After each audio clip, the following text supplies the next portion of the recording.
A versão chinesa do programa Artemis vai pousar na Lua este ano.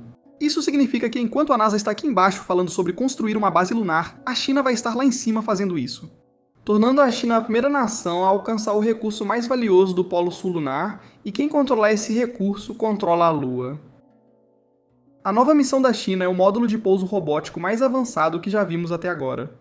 Mas também é apenas o primeiro passo em um plano chinês que vai construir seu próprio posto avançado permanente em um pedaço de terra crucial que a NASA já tentou reivindicar, mas não conseguiu alcançar.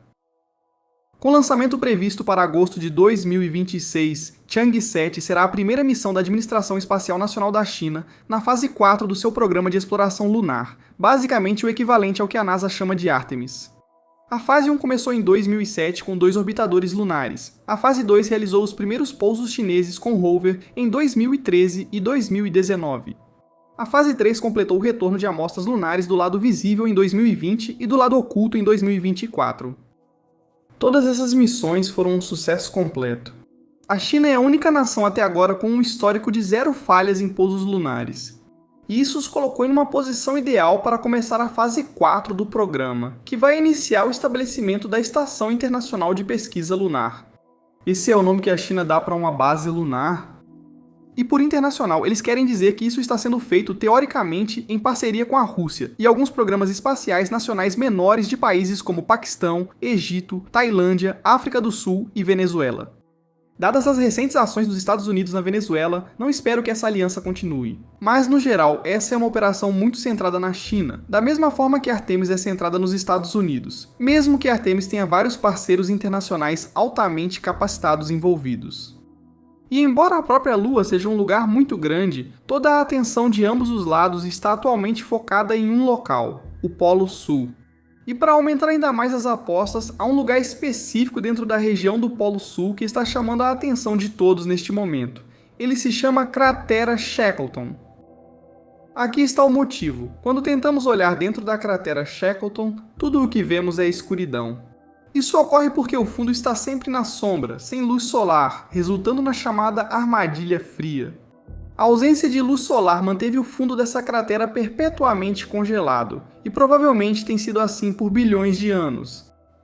É por isso que deram à cratera o nome de Ernest Shackleton, que foi um famoso explorador do Polo Sul perpetuamente congelado da Terra no início do século XX.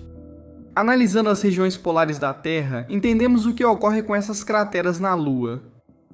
Então, se você for tanto ao Polo Sul quanto ao Polo Norte na Terra, vai perceber que durante 6 meses do ano o Sol nunca se põe de verdade. Nos próximos 6 meses, após o pôr do Sol, ele só volta a nascer totalmente quando o ciclo se repete. Isso ocorre pela inclinação da Terra em seu eixo de rotação. Então, enquanto a Terra gira ao redor do Sistema Solar, um polo está sempre apontado para o Sol, enquanto o outro fica apontado para longe. Se a Terra não fosse inclinada, cada polo receberia uma quantidade menor de luz solar contínua durante todo o ano, onde o Sol nunca nasceria e nunca se poria, apenas permaneceria permanentemente no horizonte. A Lua está apenas levemente inclinada em seu eixo de rotação, então o polo sul lunar está quase sempre recebendo alguma quantidade de luz solar. Mas como o Sol nunca nasce completamente, ele nunca fica alto o suficiente para iluminar o fundo dessas crateras. E Shackleton é muito profundo, com a cratera medindo 4 km de profundidade por 21 km de largura, com paredes que descem em um ângulo de 30 graus. Sabemos que essas crateras se formam por impactos de meteoros. Uma grande rocha atinge a Lua, formando um buraco e levantando detritos que se acumulam ao redor e formam a borda da cratera. Como Shackleton é uma cratera tão profunda, ela tem uma borda igualmente alta o suficiente para ver o Sol por 90% do ano lunar. Esse contraste é o que torna a cratera tão valiosa para nossas futuras ambições de base lunar. A luz nos dá energia, e a escuridão fornece o equivalente ao ouro lunar. É por isso que a NASA quer pousar uma missão chamada Base Lunar 1 nesta área da borda oeste, conhecida como Crista de Ligação de Shackleton. Isso porque ela se conecta à cratera próxima, Dagger de Grelat, enquanto a China pretende pousar Chang'e 7 bem aqui, na borda sudeste de Shackleton. De repente a Lua não parece tão grande assim, não é? O principal problema para a NASA é que o foguete New Glenn, que levaria a base lunar 1, explodiu em maio e destruiu a maior parte do local de lançamento da Blue Origin. Enquanto isso, a Chang'e 7 está sendo carregada em um foguete longa marcha 5 com previsão de lançamento já para o fim de agosto. Quando o foguete decolar, levará 4 elementos de missão: um orbitador, um módulo de pouso, um rover e um drone voador movido a foguete. Se o drone movido a foguete parece familiar, é porque a NASA planejou usar uma tecnologia semelhante chamada Moonfall, e eles pretendem usar esses drones para definir os limites de uma futura base lunar americana. Mas o Moonfall não será lançado até pelo menos 2028. E isso é uma pena para a NASA, porque máquinas voadoras serão essenciais para finalmente alcançar aquelas sombras permanentes e encontrar os recursos mais valiosos da Lua. Então a primeira coisa que a Chang'e 7 vai fazer quando chegar à órbita lunar será implantar um sistema de câmeras de alta resolução. Esse será o primeiro passo para o que pode ser o pouso mais difícil já feito na Lua. E o orbitador vai passar 2 meses inteiros sobrevoando o Polo Sul lunar e criando um mapa de alta resolução do terreno daquela região. Eles vão acabar com uma imagem tão clara do local de pouso que os chineses serão capazes de ver pedras de até o tamanho de um prato de jantar. Eles precisam dessa clareza porque o terreno ao redor da cratera Shackleton é implacável. O terreno acidentado e irregular, combinado com o ângulo baixo do Sol, cria um ambiente de alto contraste onde é muito difícil distinguir entre uma sombra e um buraco no chão. Agora, obviamente, você não quer acabar em um buraco. Foi isso que aconteceu com a missão americana Intuitive Machines IM-2 em 2025. Ela dependia de um sistema de radar de alta tecnologia baseado em laser para navegar pelo terreno do Polo Sul e acabou pousando de cabeça para baixo no fundo de uma pequena cratera, onde a sonda rapidamente morreu por falta de energia solar. Então, os chineses estão adotando uma abordagem lenta e constante que não trará surpresas quando o módulo de pouso Chang'e 7 finalmente iniciar sua descida. Ao se aproximar da superfície, o módulo de pouso usará uma nova tecnologia que a China chama de navegação por imagens de pontos de referência. É basicamente uma inteligência artificial que vai usar visão de câmeras, referenciada em mapas de alta resolução já existentes, para guiar a sonda até um local de pouso seguro. Uma vez lá, a plataforma de pouso vai liberar um pequeno rover. Ele será semelhante ao veículo Yutu-2 da China, que foi enviado para o lado oculto da Lua em 2019. Provavelmente só um pouco maior do que a máquina de 140 kg. A principal mudança no rover é o painel solar vertical, que se eleva para captar luz solar em ângulos baixos.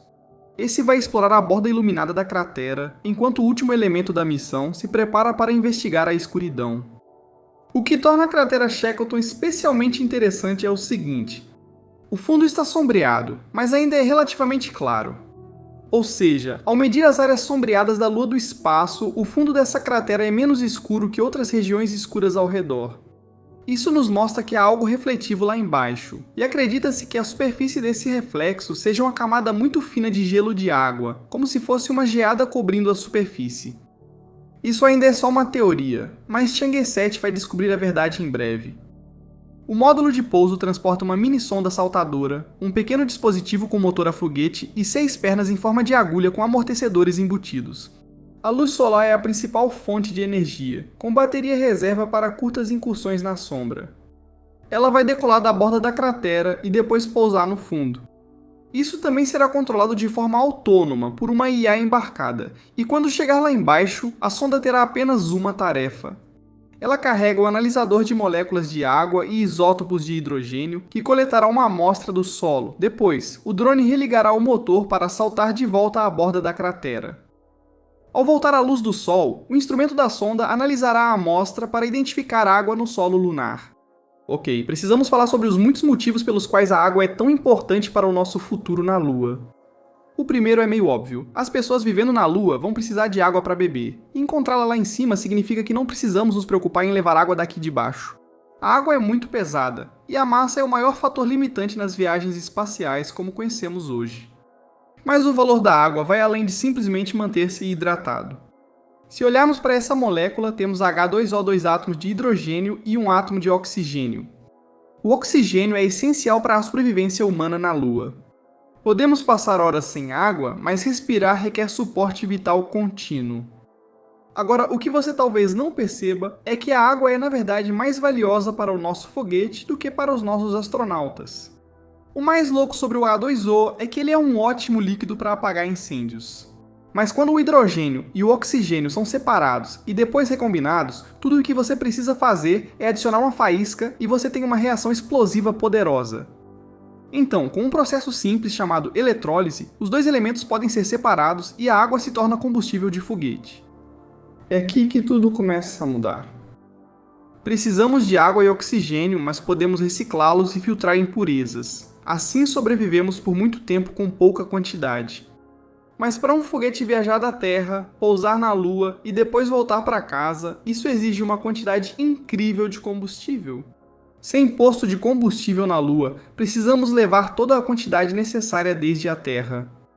Mas com um posto de combustível na Lua, de repente, tudo começa a se tornar muito mais sustentável. E agora transportando facilmente grandes volumes de pessoas e carga de um lado para o outro regularmente. O problema que enfrentaremos com tudo isso é o seguinte: se a China encontrar água no fundo daquela cratera, a China pode reivindicá-la como sua propriedade? A coisa mais próxima que temos de leis na Lua vem de um documento que foi escrito em 1967. O Tratado do Espaço Exterior diz que você pode pousar objetos na Lua, que continuam sendo seus, mas não pode possuir o solo lunar abaixo deles. Na época, todas as grandes potências concordaram com isso, incluindo a China, mas o tratado não dizia nada específico sobre extrair e possuir recursos da Lua, principalmente porque naquela época eles não sabiam o que havia lá. Apenas presumiram que só havia rochas secas e areia. Agora sabemos que não é assim. Nos últimos anos, os Estados Unidos criaram seu próprio documento de governança lunar, os Acordos Artemis. E de acordo com eles, você ainda não pode possuir a Lua, mas pode possuir quaisquer recursos que você extrair da Lua. É parecido com águas internacionais. Ninguém é dono da água, mas você pode ficar com os peixes que pescar. A China não assinou os Acordos Artemis, e eles nem poderiam assinar mesmo que quisessem, porque o governo dos Estados Unidos está legalmente proibido de cooperar com o governo chinês, de acordo com uma lei chamada Emenda Wolf, que foi aprovada pelo Congresso dos Estados Unidos em 2011. Não que qualquer nação poderosa, nos dias de hoje, realmente deixasse o direito internacional impedi-la de fazer o que quisesse. De qualquer forma, ainda é justo dizer que, mesmo pela própria definição dos Estados Unidos, os chineses estão livres para pegar tanta daquela água quanto quiserem, e ninguém poderia ou deveria razoavelmente impedi-los. Então, é para isso que estamos caminhando agora. Duas superpotências em dois lados da mesma cratera, separadas por 20 km correndo para reivindicar a mesma Lua para si. Qual seria o pior que poderia acontecer?